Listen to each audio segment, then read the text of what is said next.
De Bloomberg en Nueva York, donde está Felipe Hernández, economista de Bloomberg Intelligence, que acaba de publicar su reporte económico más reciente sobre México. Hola Felipe, gusto en saludarte. Quiero empezar con el tema de inflación en México, porque ustedes esperan que siga bajando, pero a un ritmo moderado. ¿Qué factores representan un riesgo para la inflación? ¿El potencial traspaso de la depreciación del peso a otros precios en la economía o los energéticos como gasolina y gas que siguen presionados? Buenas tardes. Sí, efectivamente, como tú mencionas, esos son algunos de los factores que implican riesgos para el comportamiento de la inflación en lo que queda de este año. Con respecto a precios más volátiles como energéticos y alimentos, es difícil tener una proyección más concreta. Nosotros preferimos enfocarnos en factores que tendrían de pronto un impacto más preponderante sobre la inflación básica, como es la brecha del producto, que en el caso de México sigue estando bastante acotada, y el comportamiento del tipo de cambio que con bastante volatilidad sigue influyendo sobre los precios de los productos transables. Así, hacia la segunda mitad de este año, lo que nosotros esperamos es que, aunque el tipo de cambio se mantenga volátil, la inflación anual de los precios de productos transables pueda seguir disminuyendo, aunque de forma marginal respecto al observado durante el primer semestre. Y con respecto a la inflación de precios de servicios, creemos va a continuar relativamente estable en niveles ligeramente por encima del punto medio de la banda meta del Banco Central en México. Felipe, con esto que comentas, Banco de México mantiene la puerta abierta para más alzas de la tasa de interés de referencia.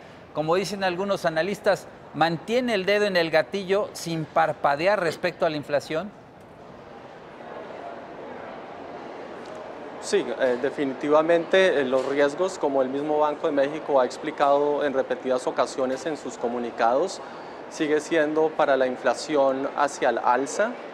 Esto debido a la incertidumbre que hay sobre el comportamiento futuro del tipo de cambio, también porque, como ellos también lo han mencionado en sus informes, según sus estimaciones, la brecha del producto en México continúa siendo bastante pequeña. De hecho, estiman que no hay una brecha significativa, una diferencia significativa entre el crecimiento observado y el crecimiento potencial de la economía, sobre todo si se mira el desempeño económico con respecto aislando el impacto negativo que tiene la caída o la contracción en el sector de minería y petróleo en particular.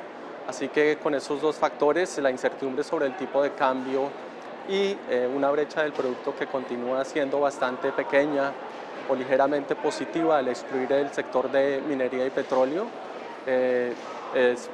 lo más probable es que el Banco de México continúe con un tono bastante cauteloso con respecto al desempeño, a las expectativas futuras de tasa de interés. El tercer factor que hay que tener en cuenta ahí es lo que espera el mercado con respecto a la política monetaria en Estados Unidos, que continúa siendo parte de la función de reacción del Banco Central en México. Y en cuanto a esto, lo que nosotros estamos esperando es un par de alzas adicionales en la tasa de interés en Estados Unidos, lo cual también ayuda a explicar por qué el Banco de México va a mantener este tono bastante precavido. Sí, son varios factores de preocupación sobre México. Parece que estamos en una guerra perfecta, ¿no? Entre la renegociación del Telecán, que todavía no se sabe en qué va a concluir, las elecciones presidenciales, la guerra arancelaria y las mayores tasas de interés en Estados Unidos. ¿Qué comentas ahora? Sí, así es. Es increíble ver cómo hace un par de años todo el mundo estaba bastante optimista con respecto a México, al potencial de crecimiento de México después de la aprobación de importantes reformas estructurales durante la primera mitad de la administración del presidente Peña Nieto, pero desafortunadamente ese potencial no se ha materializado, en parte porque prácticamente en los últimos 2 años una combinación de incertidumbre sobre el futuro de la política comercial a raíz de la elección del presidente Trump en Estados Unidos y su estrategia o su plan de renegociar el Tratado de Libre Comercio con Canadá y México.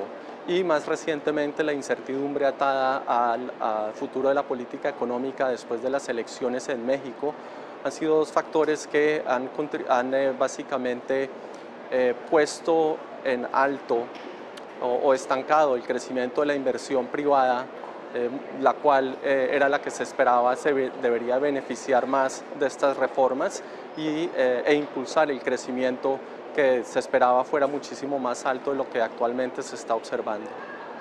Supongo que por eso que comentas, Bloomberg Intelligence estima un crecimiento tenue de la economía mexicana en la segunda mitad del año, por debajo de su potencial y con riesgos a la baja, ¿no?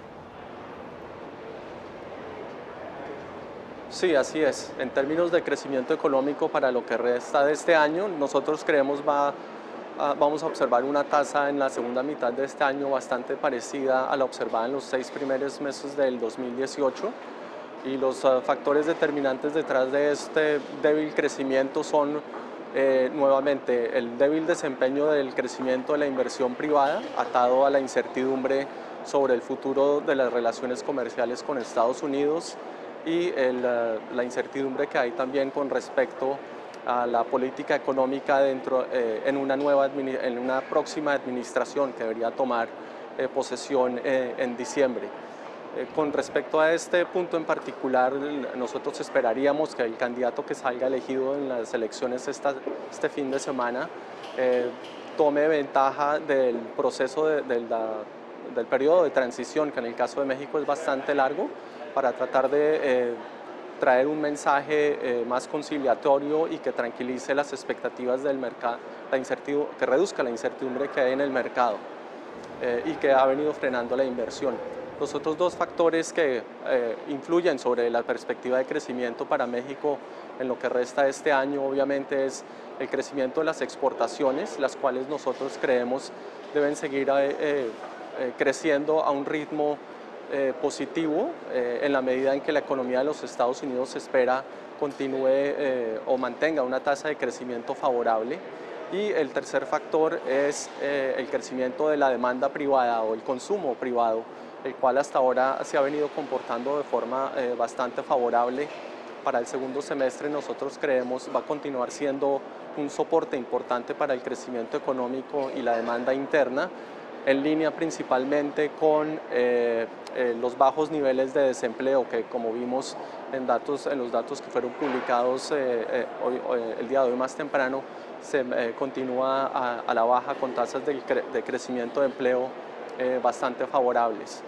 Sí creemos que hay varios factores que pueden contribuir a que ese crecimiento del consumo privado sea un poco más bajo en la segunda mitad del año, y es principalmente las tasas de intereses más altas, que obviamente van a influir sobre el crecimiento del crédito y también el hecho de que la inflación, aunque viene disminuyendo, se mantiene en niveles relativamente altos. Bien, Felipe Hernández, gracias por compartir tu análisis. Saludos en Nueva York.